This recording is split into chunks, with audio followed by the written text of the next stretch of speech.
Shoto unleashes his true power, Dabi goes full endeavor, and the fatal clash between Dabi and Shoto comes to its tragic conclusion. Let's talk about all of this and more as we dive right into the newest chapter of My Hero Academia. So My Hero Academia Chapter 352 is finally out, and with it we get to witness the continuation and the potential finale of the destined duel between Toya and Shoto. Will the eternal flame of hate consume the boy of hope, or will the prodigal son find a way to save his brother and himself? Let's find out. But before I begin talking about this chapter, I'm first going to go into a quick summary of what happened last time. And as usual, don't forget to Detroit smash that like button and slide on into that subscribe button's DMs to hit that notification bell. In the last chapter, we saw the beloved blazing brotherly duo, the half and half bastard Shoto and Senior left the stove on a little too long Dabi, finally clash heads and come face to face in their fated confrontation. Within this battle of brothers, Dabi displayed the full extent of his power, overwhelming Shoto and the other heroes, unleashing a barrage of his father Endeavor's very own attacks, which, thanks to the sheer strength of Dabi's flames, are actually vastly more powerful than the man himself's. Basically, Dabi has become a supercharged version of Endeavor. However, while initially being overwhelmed by the overcooked french fry, and after taking a direct hit from a full power blast from Dabi, Shoto, with the assistance of Endeavor's sidekicks, was able to not only hold his own, but also unleash his very own brand new unique ultimate move, Flash Fire Fist Phosphor, which we learn the semantics of in the coming chapter. And this is where chapter 352 picks up.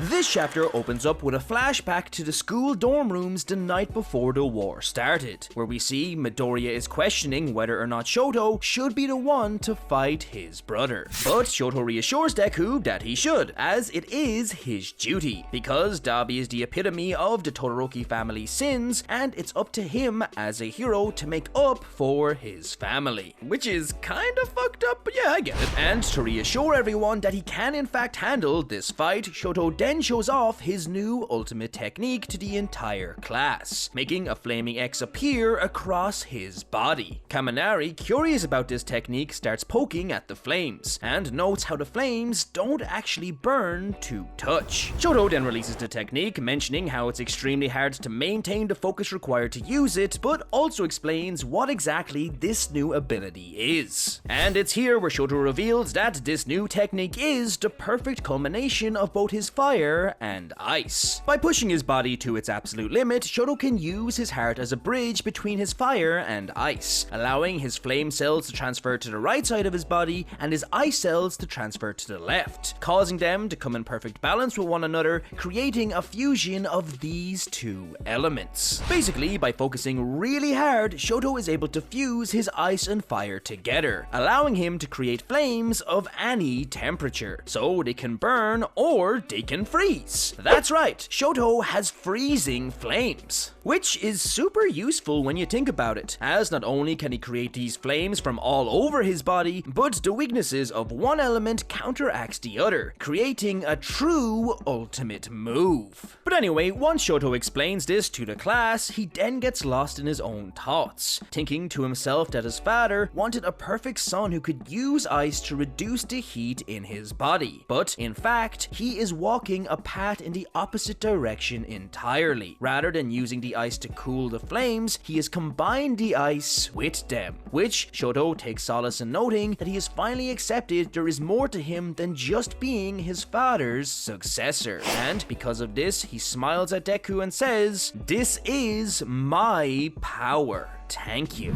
Following this, the story then cuts back to the present, where Shoto proclaims that Dabi should just cool his head a little and uses another brand new super move called Freezing Blow, White Blade of Frosty Fire. Dabi is thrown backward by the impact of this move, but manages to balance himself using his own flames. And as he does, he comments how Shoto really is the right person to be taking him on, having enough ice power to counteract his insane heat. eat. Dabi then plants his feet into the ground and declares that this is the true effect of superhuman society. Both he and Shoto are the true limits and peaks of superhuman beings. However, while they shared this one similarity of being at the peak of their power, Dabi announces that this is truly the only similarity they share. As unlike the ever-optimistic Shoto, Dabi knows that once you stray from the path of justice, there is no going back.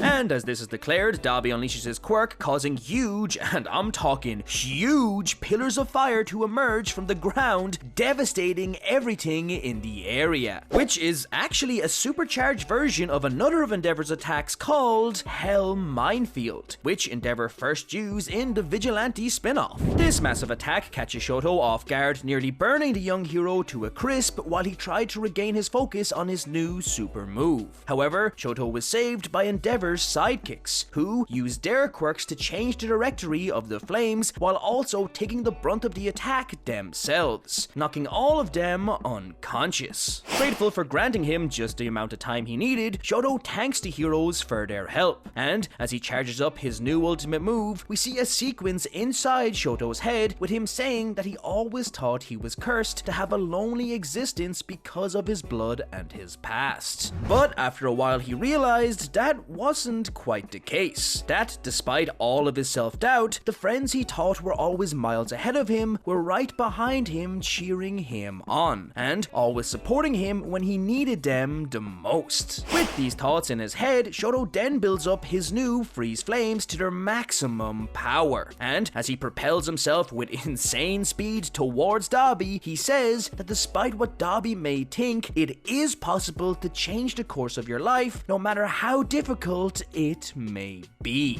And with this, chapter 352 comes to an end, as we see a flash of a young Shoto punching a young Toya, while in the real world, Shoto lands a direct hit on his older brother and unleashes his true, new ultimate move, Great Arctic Tsunami, creating an absolutely massive blast that not only freezes everything within like a 3-mile radius, but also destroys both of Dabi's legs, leaving the two brothers slouched and broken on top of one another as Shoto leaves Toya with the words, "So please, just stop all of this." Overall, this was another great, albeit short chapter. To be honest, I'm not sure if it's because of the recent delays between chapters, but this fight felt kind of quick in my opinion. Although that still doesn't take away from the absolute awesomeness of the spectacle. This very much seems like the end of the Dabi versus Shoto fight, especially with Dabi losing a lot of his limbs. But it doesn't feel like the end of the Todoroki's storyline. There's definitely a lot more things to wrap up, and I can't wait to see just how they do it. Also, is anyone else curious how the fuck Ida is going to survive this ice blast? I mean, dude's probably a motor popsicle by now. Well, let me know what you think of this chapter. If you like this video, don't forget to leave a like and comment what you think is going to happen next. For more My Hero content, subscribe to the Lunchtime crew. Thank you so much for watching, and I'll see you in the next video. Plus Ultra.